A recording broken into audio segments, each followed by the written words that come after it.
Eh bien, Gilles, merci, mais peut-être que ce n'est pas ça la bonne définition du neurotypique, n'est-ce pas, Pierre? Ben non, soyons un peu plus sérieux. Neurotypique, nom ou adjectif employé en linguistique psychosociale.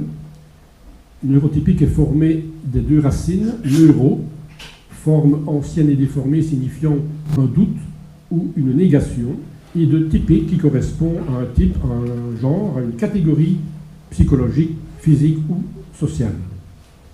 Neurotypique signifie que le prénom, le nom ou le surnom que l'on porte, souvent par héritage, ne conditionne pas notre destinée et n'est parfois même pas le reflet d'une réalité.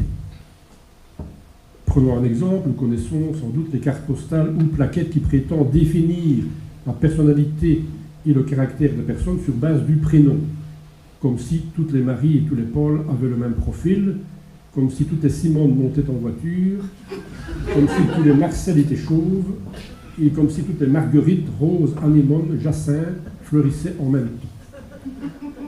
Pour ma part, j'ai eu comme voisin un aimable, qui était vraiment grognon. En classe, nous avions comme copain un désiré qui se faisait rejeter. J'ai connu Romane, qui était flamande, et Romain français.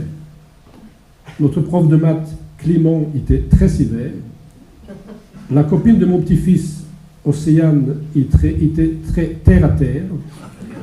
Par contre, Tristan était un vrai bout en train, autant que Constance était volage.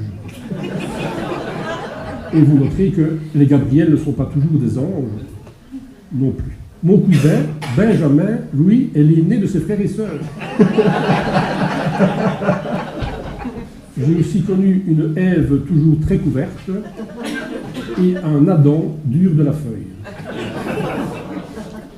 Des gens sont parfois affublés d'un surnom, affectueux ou pas, mais toujours un peu moqueur, qui dit le contraire de ce qu'ils sont. Ainsi, un gars mince comme un fil de fer était surnommé El Gras, et une gueule cassée, El Joli. Et c'est pareil pour une autre famille. Il suffit de regarder autour de nous, sans aller très loin. Bernard, veux-tu bien te lever? Et vous voyez, on peut s'appeler le grand et avoir une taille moyenne normale. Merci Bernard.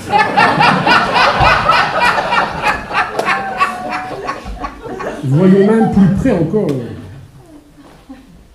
Je m'appelle Desjardins et je ne suis pas du tout expert en potager. Potager. Est-ce vraiment une coïncidence? Je suis l'aîné de 3 enfants. Au boulot, j'ai toujours été le plus vieux. Et ici, autour de la table, jusqu'à aujourd'hui, j'ai toujours été le plus âgé. Donc, je suis souvent le pote âgé. Potager de jardin. Étonnant, non?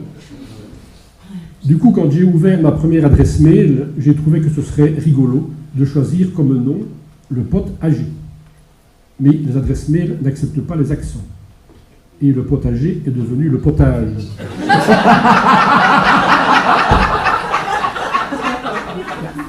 Ça n'allait pas, mais avouez que nous étions toujours dans les légumes.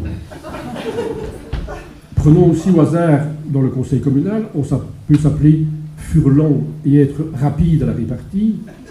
On peut s'appeler Cosens ou Van Laten et être francophone. Et que dire encore des Crampons, Vré, Navet, Dupont, Lado, etc. Et aussi mon camarade Yves Caffonette, qui n'est pas du tout un électroménager de nettoyage à la vapeur. Neurotypique signifie donc que le prénom, le nom ou le surnom que l'on porte ne conditionne pas notre destinée.